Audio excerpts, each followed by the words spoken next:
There you go. Keys to Home, Series 2, Episode 9. Arrow the dog is very excited about it. What's going on here, Jennifer? Why are my eyes covered? Because you can't see and Mark couldn't hear, so I guess that leaves me as not speaking, but we all know we have a problem with that. No kidding. Is that an issue we have with real Good luck shutting that one up. I cannot hear. What did you say? This is our new in-your-face format for all of you watchers. You know what? Something pretty cool happened last week, guys. I was telling you about this a little bit. We had in people watching our podcast, we had someone call in, and I wanted to read the comment if that's okay with you guys. Yeah. So it wasn't a call in. We're not a call in show. Excuse me. They wrote in. So check this out. For episode 8, I got the following message, and it says, "Great episode. And not just because I enjoy seeing you struggle with technology." It says, "No, but seriously, nice logic from Mark about getting out of debt frees people to be able to make a move towards a new home. Glad he spoke to budgeting, the pending student loan collections, and the shell game of security around invisible debt and visible savings. Kudos to him for doing financial literacy for young adults. And I love you and Jennifer's breakdown of what happens when, not if, rates suddenly change. And I just enjoy listening to the three of you talk through both the business and the human side of home ownership. Be well, brother. Jim. P.S. Old farts, no debt, no home, but also have no idea where we want to retire." So I thought that was pretty cool that someone logged in. And thank you, Jim. Actually, I think I just remembered who it is. I think it's my buddy Jim Kimball from college at Sigma Nu with the University of Toledo. And that really is cool because I was wondering last week, what's Jim up to? So you just saw it happen. I just realized who that was in Ohio. That's pretty cool. I appreciate the comments and the kind words. And thanks, Jim. That's actually what I wanted to ask you about today, Mark, when we do our recap. If you have something you want to share otherwise, but during the video today, we don't have necessarily a set topic. We're kind of freestyling it. But I wanted to ask you, have you already seen impact from people who are getting the collection notices? Or have you, I know you said you were starting to get some phone calls. So if you want to talk about that as your intro to what's happening this last week, you can, or if there's something else and you want to revisit this in the podcast today, that's fine too. No, I think the biggest thing on the plate for everyone is the student loan. If anyone watching right now, if you're not aware, student loan default collection started back up on May 5th. And so let's talk a little bit about that. To answer your question, Jennifer, 100% we're seeing it. I'm seeing it. Have several clients that are dealing with student loans. And some of them who have said, nobody over the last 5 years, I don't know what's going on. I've never had to make a payment. If you are listening to this right now and you have had something like that occur, if for some reason something is not, no communications from your student loan, whoever has got your loans, that's probably a good sign that you need to take action and reach out because as we know, student loans started back up in interest on them started up back in September of 2023 with payments starting up in October. So real quick, if your student loans default, what the student loan company can do is, why do I care? They can mark your loan, accelerate your loan, and call the principal and the interest immediately due. So the ramifications of this, guys, is that they can start collecting on wages, and they can also take any of your tax returns until the debt is settled. So if that is, can they take your house? You know what? They can put a lien on it. Yeah, if you're not in a okay. So even if you're in a Castle Doctrine state, you can. Yeah. Whoa, castle doctrine. You can talk. I'm sorry to hijack what you just said, Mark, but I want to know what a castle doctrine is because to interject because I am in the middle today. I've had a lot of borrowers have liens, Jennifer, all types of government liens on them. Typically, the government knows, and it's a lien. So when they go to sell that house someday, when interest rates come down, not if, when, as Jim said, and the values are what? They're the highest they've ever been. They're going to get the money. They're going to get it when they sell. Now, there are exceptions that can be made to that. Jennifer, I think you and I have done one. We've done a purchase before where someone didn't have a lien against the property. They had a lien against them personally. And that probably was because they didn't own a property. And they didn't care to let them buy it because then we're going to smack Bingo. it on the house. Because they attached it. You nailed it. So Mark, sorry to interrupt. Jennifer, what's castle doctrine mean? So castle doctrine, and Tennessee is not a castle doctrine state. I think Florida is. So if you're watching this, especially if you're a realtor, a title company, castle doctrine, I believe, is where they can force the sale of your house to pay it back. Not like they can't do that. If you're in a castle doctrine state, your home is your castle. So they can't take it from you to pay a debt. I think California and Florida, yes. They cannot take your house to settle a debt. But I think in many other states where they don't have castle doctrine, that's what it is. So I will look that up on the Google. And you know who comes up to mind? Shauna? O.J. Simpson. Oh, yeah. I seem to remember that he's recently passed. I seem to remember that that's when they were settling up. Yeah. What's that? That's when they were settling up. Well, okay, really quick, another fun fact. I was talking somewhere with different title company people. Oh, I know what it was. It was at a benchmark networking group. And someone had said that they had closed a transaction for a buyer when the buyer was in prison. How did they do that?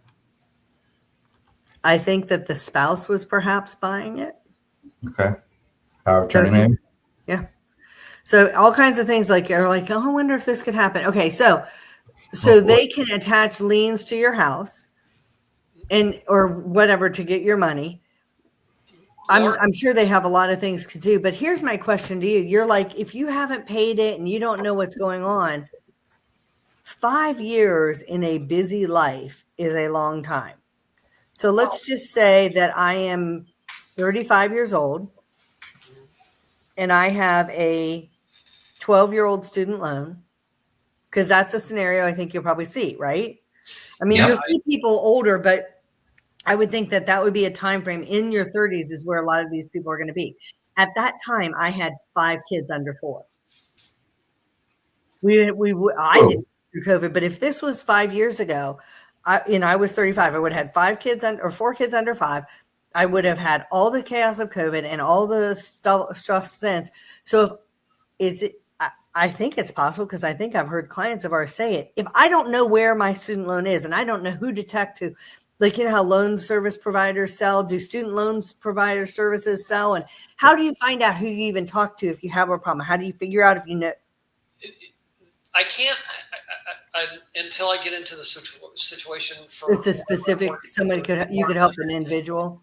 Yeah, because at some point the loan probably got sold. And there's got to be a level of communications that are going to the person. They're not going to not attempt to communicate. But so if you have not heard from your student loan provider, I would call the last student loan holder that had your loan and ask them what was the status of where's your loan at? You need to start taking active, action and reaching out to find out who your loan holder is. Now, if you and we don't have the time to go into all of this, but I can say that if your loan is in default, there are ways to get it out of default, and one of the most probably one of the most obvious ways is something called loan rehabilitation. So that does require you to get in touch with your loan holder, and then probably more than likely negotiate a normal payment, depending on the type of loan that you have. They'll work out likely a payment program, but you have to make regular, I think it's 9 monthly payments on time to actually rehabilitate your loan. And you'll want to start doing that. Now, that's only one of the options available. What I'd love for people to do is go out to studentaid.gov. That's one site that you can get a lot of information on how to contact your loan holder, some suggestions there, and talks about the loan rehabilitation loan. But for all of you that are listening right now, sitting on the sidelines and doing nothing is not what you want to do.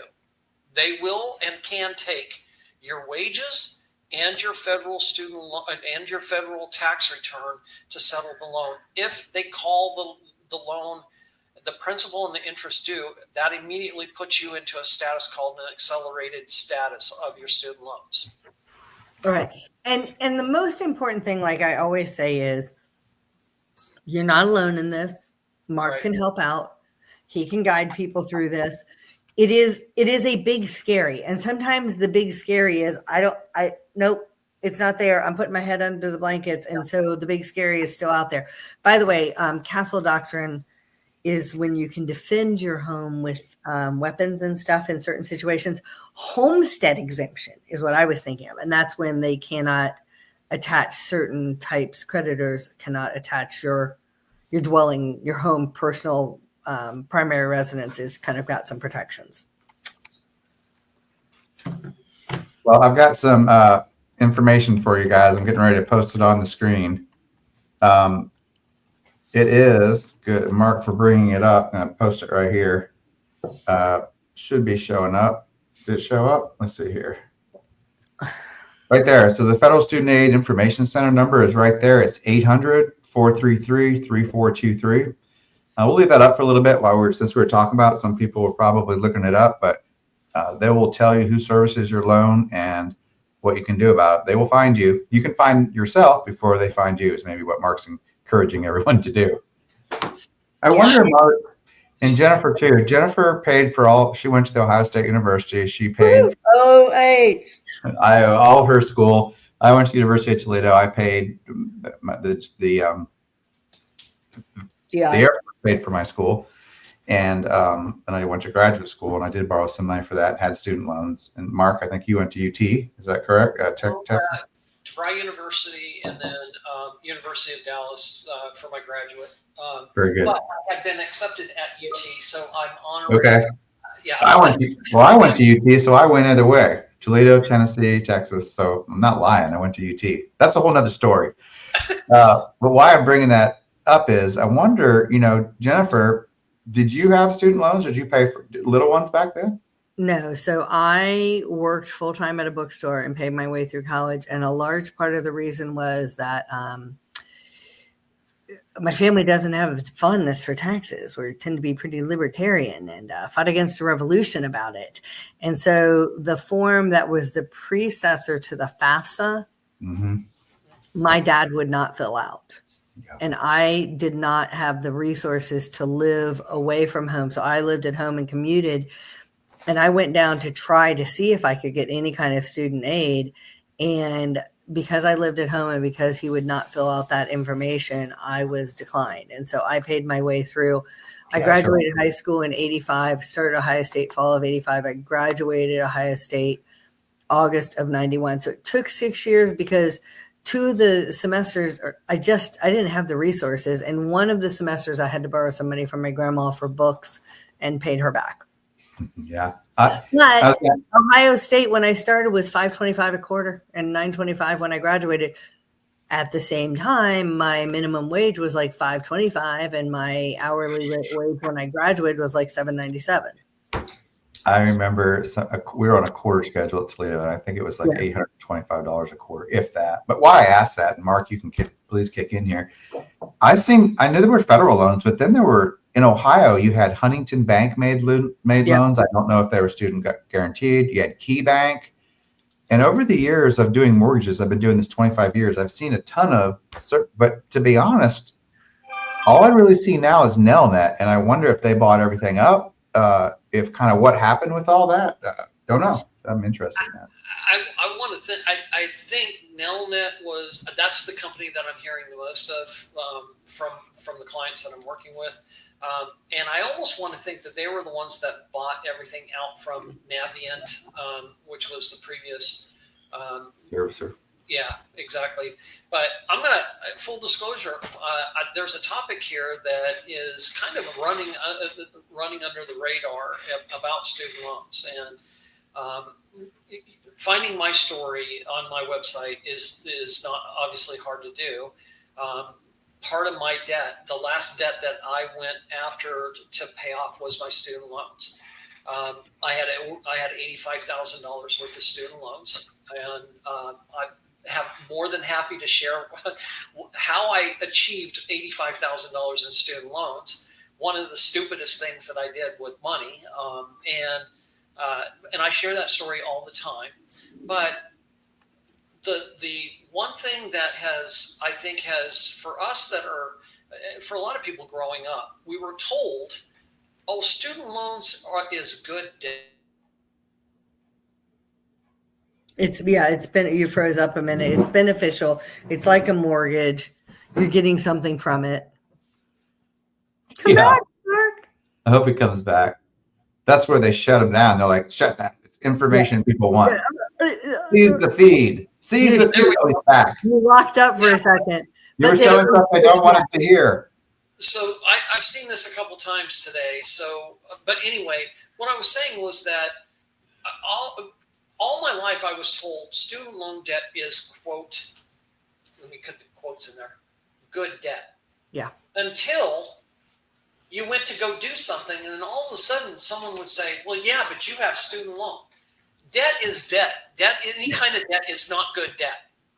I mean, so in my world, I know we don't see exactly all of that eye to eye, but for the most part, student loan debt is not good debt. And I'm going to raise my hand for any of you people out there. I carried my student loan debt because of that for 30 years. 30 years.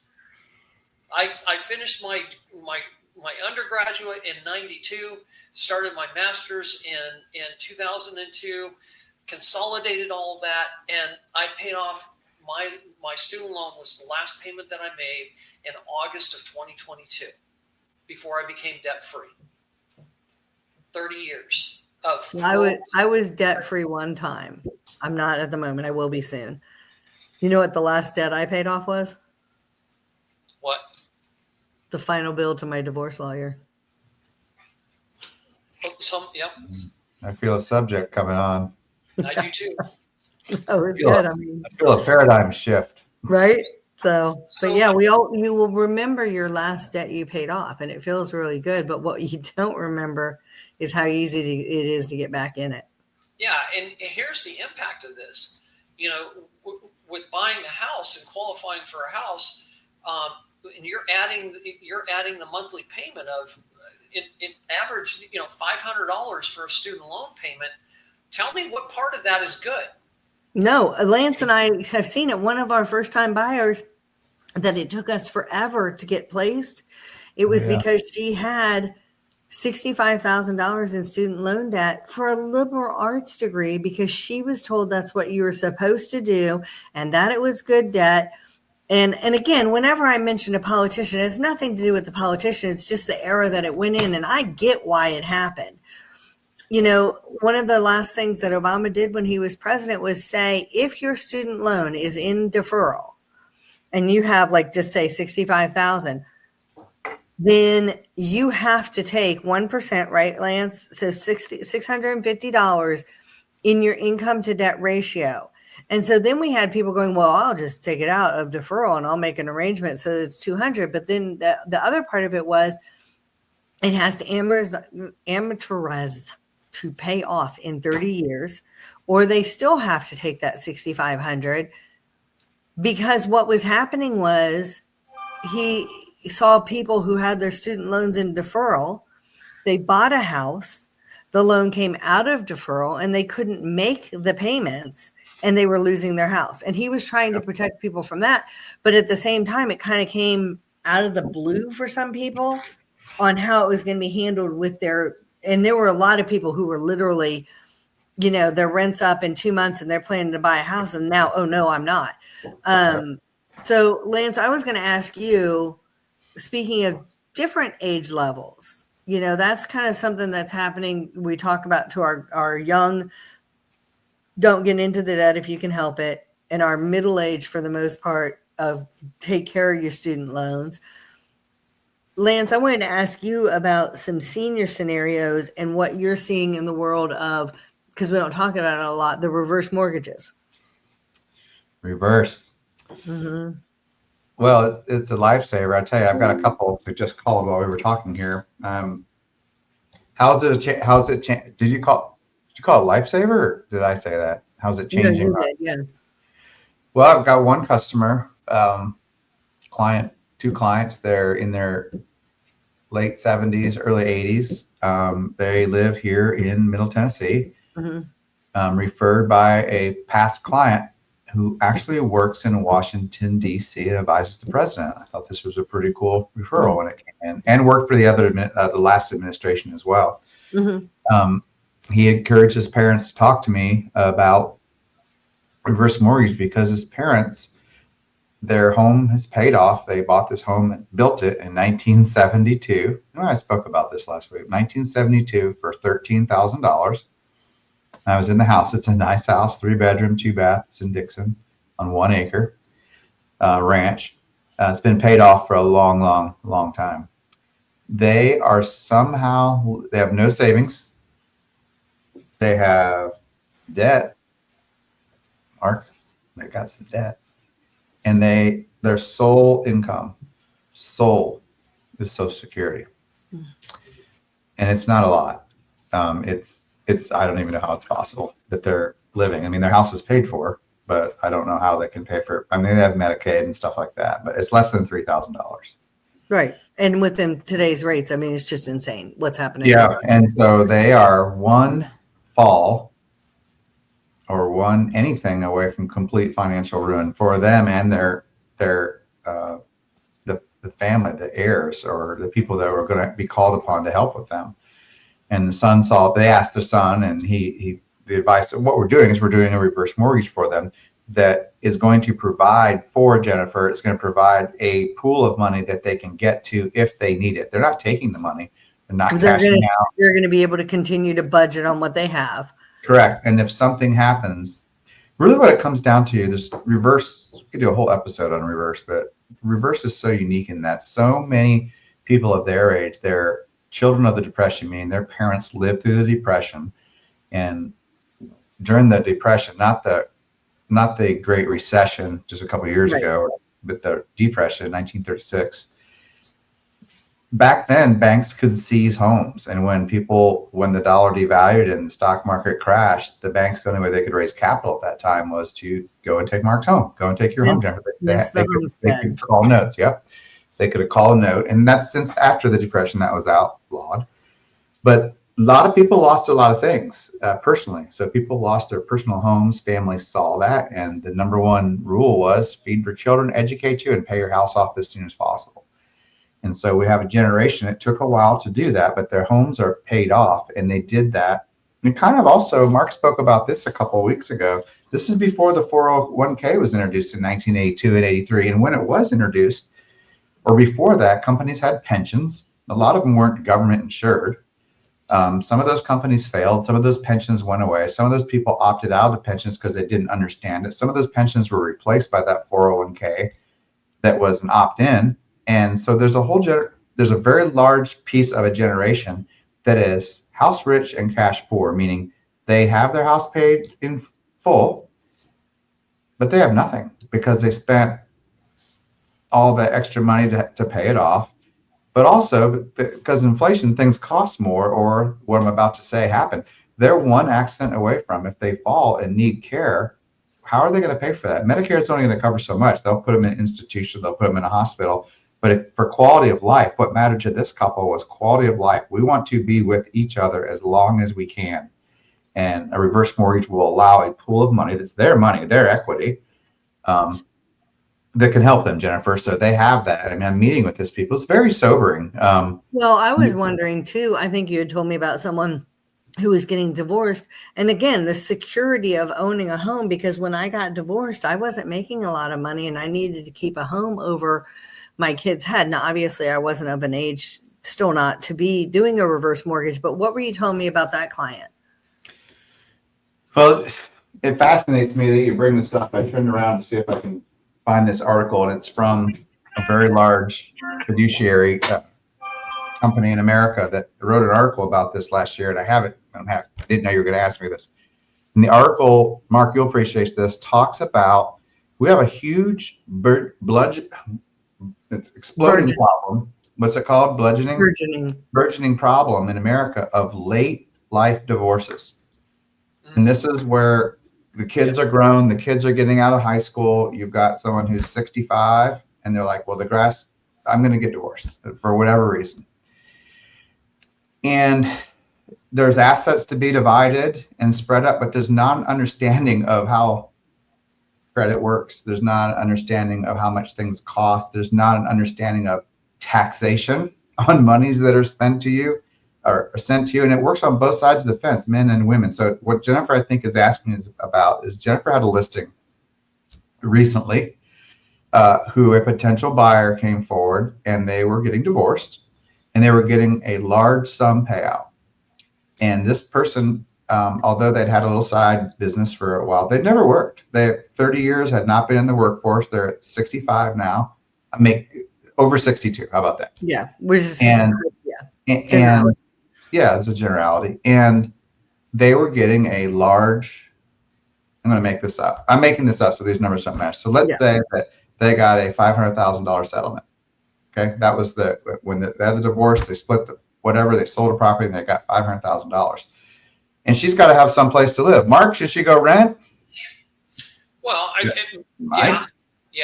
Probably until she gets some good advice from the guy to the right of me. Because then you're unstable with your rent being raised. Yeah, right. Until you figure out what you want to do, you should rent. No, what's the other alternative because you don't have any income, so I can't make you a loan, right. So you can pay cash for it. So this, in this idea, people are paying entire cash for a property. And Jennifer's house wasn't $500,000. I'm just making this up. Yeah, and $500,000 doesn't go. So let's say that you found a $400,000 house, and you're like, okay, I'm going to sit on $100,000. Not a lot in our world. It's not, and the problem is they don't have means to borrow money. They're going to have Social Security. That's one thing. But if that fall happens or that one bad thing, and suddenly they need access to money, they don't have a conduit to get to it. Oh, I'm sorry. I didn't want to put down all that money. Say again? Can't do a HELOC because you don't have the income. Right. So anyway, a reverse mortgage, I think that's why, is that where you were going with this, Jennifer? Yeah, that would have been, that's an ideal kind of a scenario when we were talking about how these late life divorces happen. Right. So in a reverse mortgage situation, a person could take a half or 1/3 of that money and put it towards the house as a large down payment. Let's use that $500,000 as an example. They could take $250 and put it towards the house. They'll never have a mortgage payment again because it's going to accrue in arrears and the house is going to appreciate. What did we just see last week, Jennifer? What's the average appreciation right now? Mark, you might know this. It's a little bigly than people thought nationally right now. Is it 4 or 5%? Something big came out last week. I don't know. I'm seeing about 1% this last year here. That's one of the things I'm going to talk to. I hope we start escalating again.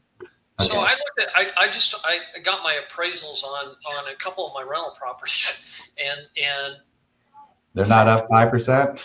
No, well, from 2022 to 2025, it's increased $30,000, $10,000. Yes, it's very minor on the increase, but the important thing is she would have had that liquidity assets to fall back on if she needed a car, if she needed to do repairs on the house that she just bought.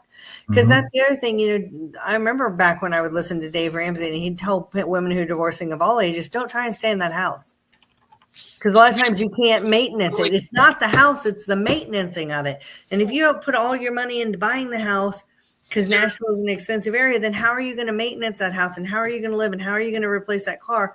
So in some scenarios, a reverse mortgage is going to be good. So let's say, Lance, that you put down $250 on that, and you have a reverse mortgage. We've talked about the FHA bottom stop, right? So let's say that someone does that. And then, man or woman, they buy this house in a reverse mortgage after a late life divorce, and they pass away. So their kids have 1 year to sell it. And they have a mortgage of about what? Like if you bought a $600,000 house, like what's it's that? It's never going to be less than half of the value. I mean, it's always going to be less than half of the value. So if it was 600, they're going to have $300,000 plus in equity. Right.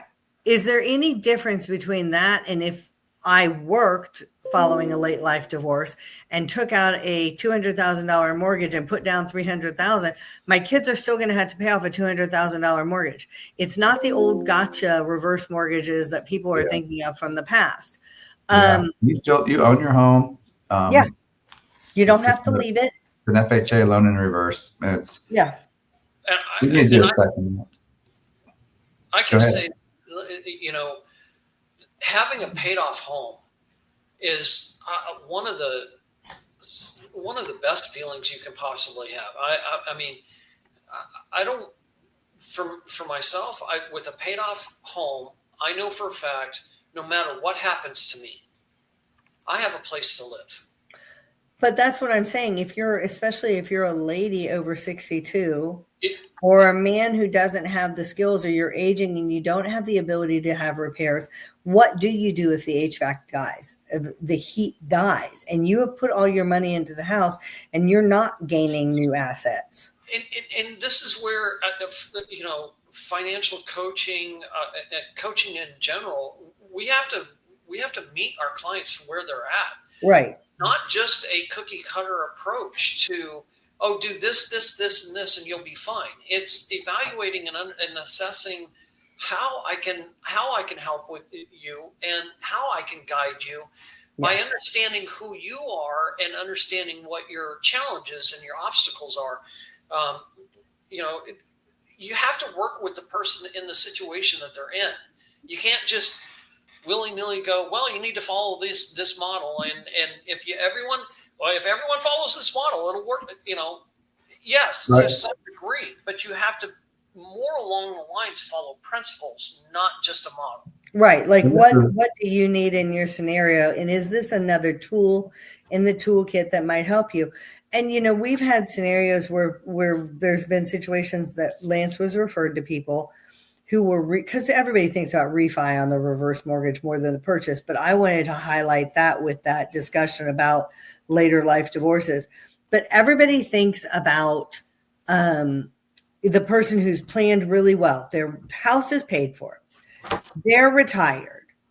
They have a decent income from their Social Security and their investments or their whatever. They're 78 years old. And the wife comes down with Parkinson's. That is a different scenario. It is a different scenario.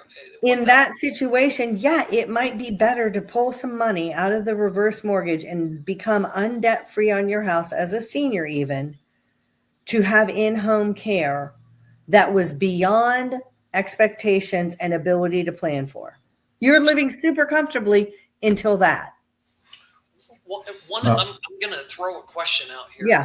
That I had asked during one of my client sessions recently, and that question was, what is it that debt is holding you back from? If anyone is listening right now, the debt that you're working through, or if you're working through it, or you have debt and you want to achieve a debt-free life, or have control over your finances, take a minute tonight, sit down in a nice quiet area, and for the next 15 minutes, I want you to journal, and I want you to answer the question, what is it that debt is holding you back from achieving? Yeah. What is it holding you back from reaching for? And because when you understand When you answer that question, you're going to start chiseling away at the wall that surrounds you from getting to where you want to go. Yeah. Well, and I wanted to talk to the idea that my house is worth so much money. I'll be in business 11 years in June, so a month away. I have about a 95% take ratio on listings. Most agents, I think, are in the 80%, like strong agents, upper 80s. I've lost 2 listings recently because I was honest with them about the value of the house. In the last 3 or 4 years, I can think of right off the top of my head 2 listings, and I think there were 2 more that I did not take because of what I suggested we price the house at. And fun fact, your realtor does not make up the price of your house. Do you guys know what does? Comparables? What your house priced for would bring a ready, willing, and able buyer in a reasonable amount of time. That's what your house is worth. Okay. Yep.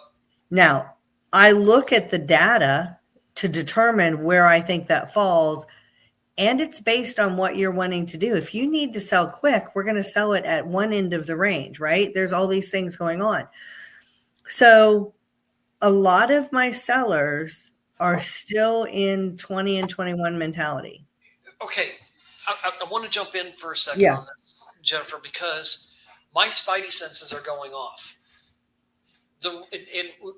As a coach and as someone trying to help people build a new relationship with money, take control of their finances, the spidey senses that went off were what is going on behind the scenes that you need to elevate the cost of that house. There's something going on the financial side. Absolutely, and I'll tell you what it is, because that's what I'll tell you what it is.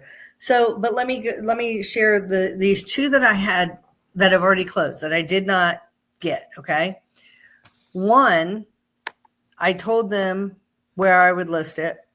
They went with somebody else, and it ended up selling months later. They priced it high because that's what the guy wanted to do.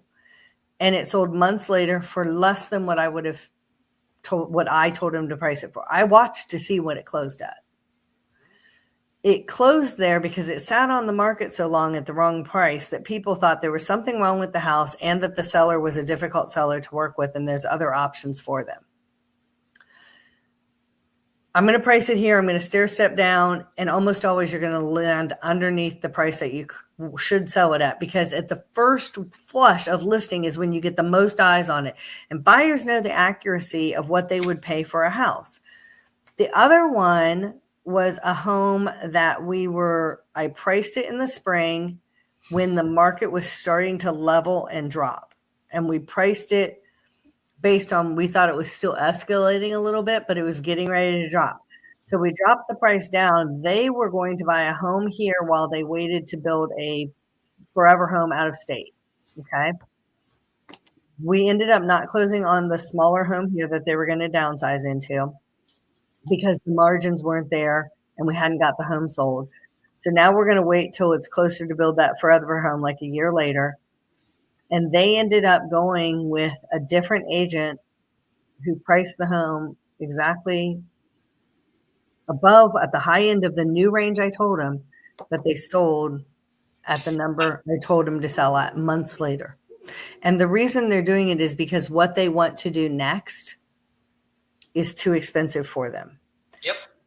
And it's so funny because every time the sellers that want to sell at that high price, that's what their house is worth. And I know what I've got.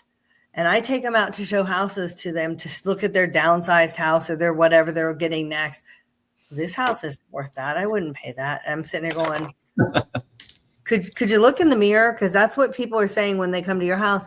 And one of the ways you know if you have priced your house right, or if you've priced your house almost right, I should say, is if you're getting a lot of showings in the first week, which when you're going to get your showings and you don't get an offer. Yeah. You are close, but you're not accurate. So then the other thing you can do is, let's say you're like, okay, I'm going to use round numbers. Let's say that your house should be priced at 750,000, and you're like, nope, 800,000. That's my house is worth 800,000. Well, we can do one of two things. You're going to stair step it down. Sometimes we're about depending on the area, let's just say 20 days overall in the middle of Tennessee before you get a offer, unless you price it just under where it should be, which is what I usually suggest to people. So sometimes if somebody is like, I say 750 and they're like, no, 760 or 765, a little high, but not much. Sometimes in my listing agreement in special steps, I'll say, okay, we're going to price it at 765. And if we don't get an offer within the first 2 weeks acceptable to work with, then we're automatically dropping it down to 750 where I recommend.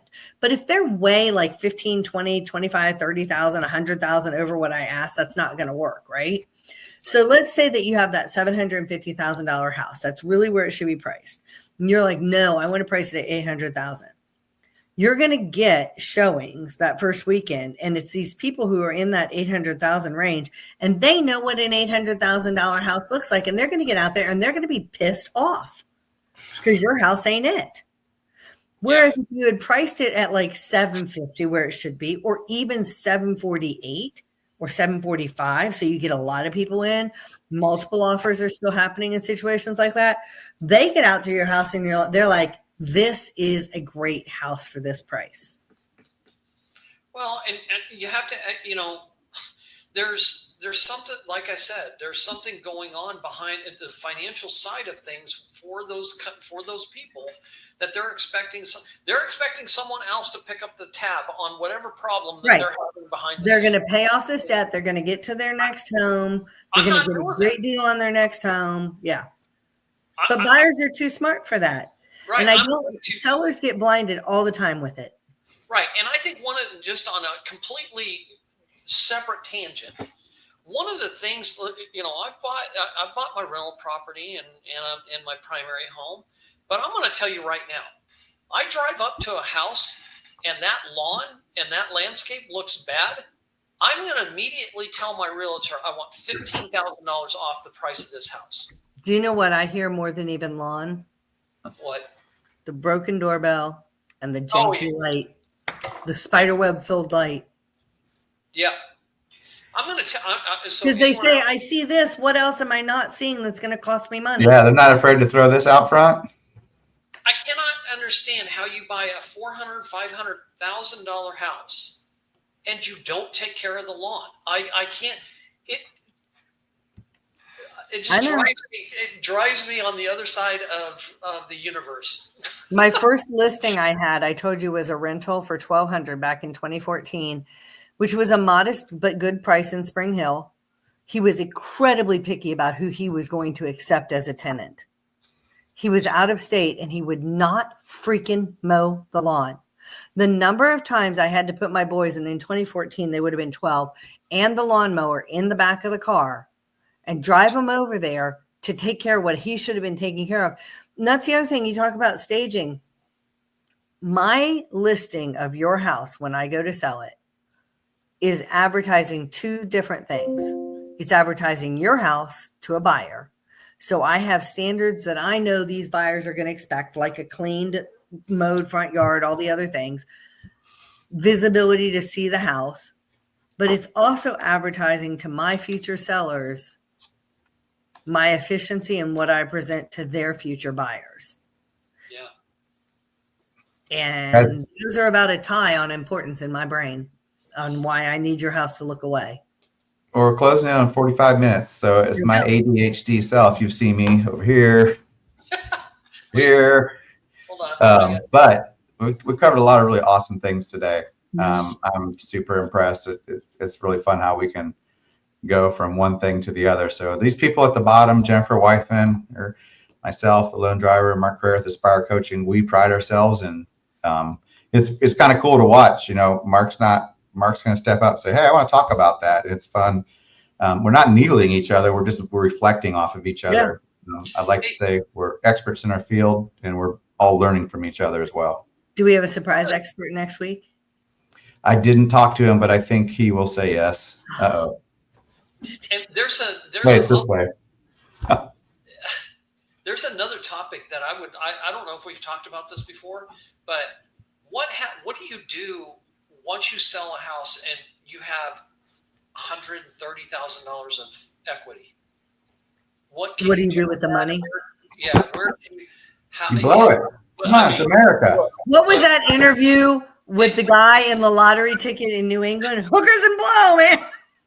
We're not doing hookers and blow. I think there's tax. I think there are tax implications. So we want to have an accountant and a financial planner in. Those are ones that we're working on lining up. Sometimes financial planners are very constrained about what they are and are not able to say. So it might be just the accountant with tidbits from the financial planner. But next week, we're going to have a special guest. It might be a roofer. It might be an accountant. It might be a life insurance agent. About all the whys and wherefores that you need on these things. Lance is going to be on a cruise, and it's not going to be a hooker either.